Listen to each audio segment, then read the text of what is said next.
Welcome back to America Decides. We're just 2 days away from what could be the biggest turning point in the 2024 presidential race, the debate between President Biden and former President Donald Trump. Debates are supposed to represent the best that campaigns have to offer the voting public, and debates can show a candidate's poise under pressure, the quality of their preparation, and their nimbleness in responding to the unexpected. Those aren't my words. They're the words of our next guest. Bob Bauer, the author of a new book, The Unraveling, Reflections on Politics Without Ethics and Democracy in Crisis. Bauer has served as a top legal advisor and attorney for the Democratic Party since the late 1970s. Most notably, he was chief counsel to both of Barack Obama's presidential campaigns and served as White House counsel. And he was more recently a senior advisor to the Biden campaign and helped with vice presidential selection. Bob, thank you so much for joining us during what I know is a busy week for you. We'll kind of get into that, but we won't entirely get into it, because among the many things you've done for your political clients through the years is serve as, in essence, your client's opponent during preparations for debate. And you played the role of Al Gore for Bill Bradley during the 2000 Democratic primary. You played the role of Bernie Sanders, then Donald Trump, during Joe Biden's 2020 primary and general election debate prep sessions. Why is having a stand-in for a candidate's opponent necessary and important? And how do you prepare to play the opponent in that kind of a prep session?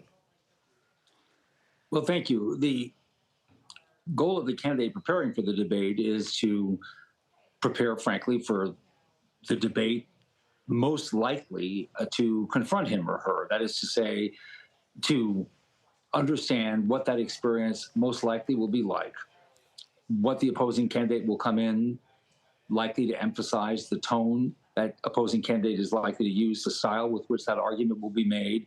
So the whole purpose of debate prep is to approximate the experience of the upcoming debate. And it's important to do that, to warm up to that experience in that way. And an important part of that is having someone play the role of the opposing candidate. And you write in your new book about how you prepared, for example, in 2020 to play Donald Trump. You said you watched hours of tape of the 45th president as a businessman, as a 2016 candidate, and then in office, you read transcripts of his extemporaneous remarks. You got into the role as it requires. You didn't dress the part. You didn't necessarily learn to mimic his voice, but you had to get pretty close to what he'd conceivably say, right, in order to prepare Biden for that debate. That's correct. You're trying to be helpful to the candidate that you're preparing. And so you're not auditioning for a role as an impressionist or satirist or Saturday Night Live guest. You want to adopt as much of sort of the most pronounced mannerisms as possible and, find the tone that the opposing candidate is likely to use. And then, of course, most importantly, absorb and be able to present the material the way the opposing candidate is likely to present it. And that requires, as you note, and as I wrote in the book, an enormous amount of time with audio, video, written materials, so that what you're doing is genuinely authentic. In other words, you're not just making it up, of course. You really want to present it the way you might reasonably forecast that the opposing candidate himself or herself will present it. Yeah, and I know in the past, not only with the current president, but with other opponents, the former president has made it personal. Back in 2020, he talked about Hunter Biden, for example, during those debates.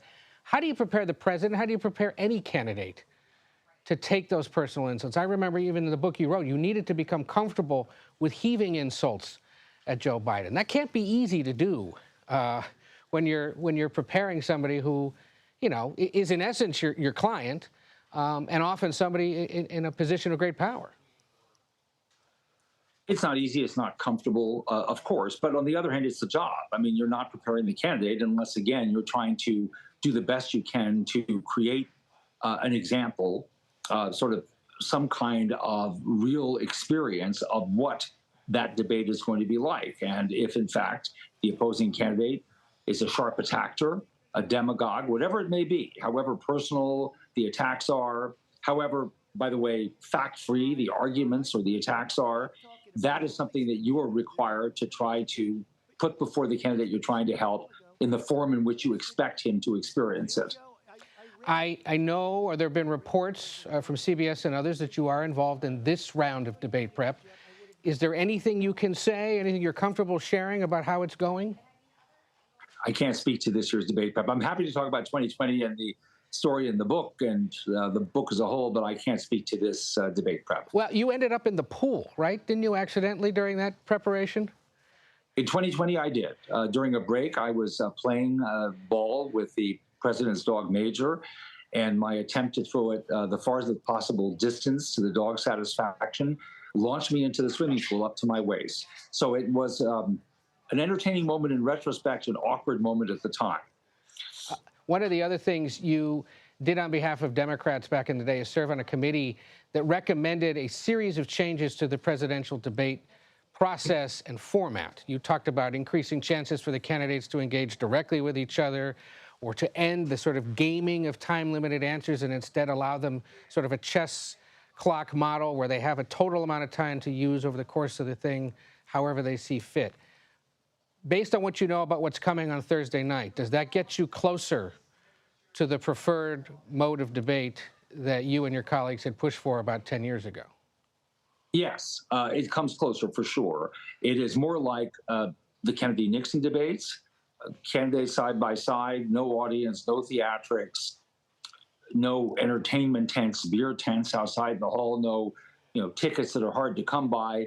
It's for the voters, and the voters are in the same position as everybody else, and the candidates are put in the most serious possible position for laying out the arguments that they want to make, the vision that they want to offer.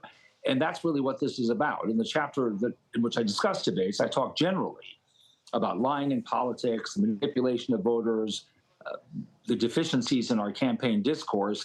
Debates are an important corrective to that, provided that they're structured in a way that are serious, in a way that's serious and respectful of the voters. And I do think the current format is an advance over what we have seen in prior cycles with these large theatrical productions. Well, we're looking forward to seeing how it goes. Now, I'd be remiss if I didn't ask you, because you're a former White House counsel, and when you're White House counsel, you're serving as attorney to the presidency, right? The institution. That's correct. What do you expect from the impending Supreme Court decision on Donald Trump's presidential immunity, and how do you think the nine should rule? Well, I'm not in a position to speak to what my own personal opinion is. I don't want to confuse people into thinking I'm speaking for the administration, for a client, or anything like that.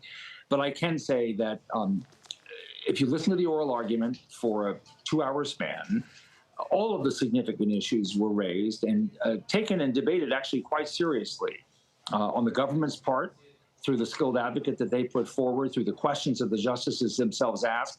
I would expect a decision that is going to be necessarily, because of the subject matter, controversial, and it may be quite complicated, particularly in the view of people who see it as an either-or proposition, either immunity or no immunity. It may not, in fact, follow that particular binary course. It sounds like you're sympathetic to the idea that it is going to be complicated, because the issue of what is an official act and what isn't is a complicated one for lawyers like you to sort out. It could turn out, and the court has not spoken to this issue and will for the very first time, and a number of the justices made it clear that they understood the contemporary context in which this case is being brought. They certainly understand its implications for the moment, but they also see it as a ruling with far-reaching implications for the presidency, and I think took the case up very much with that kind of, if you will, mood or perspective in mind. Yeah. Well, Bob Bauer, we thank you for joining us during what I know is a busy week. The book is The Unraveling: Reflections on Politics Without Ethics and Democracy in Crisis. I like its size and the fact that it's succinct. It's a good sort of political beach read for people who are looking for one this summer. Thank you for joining us to talk about it. We'll see you soon. Thank you very much.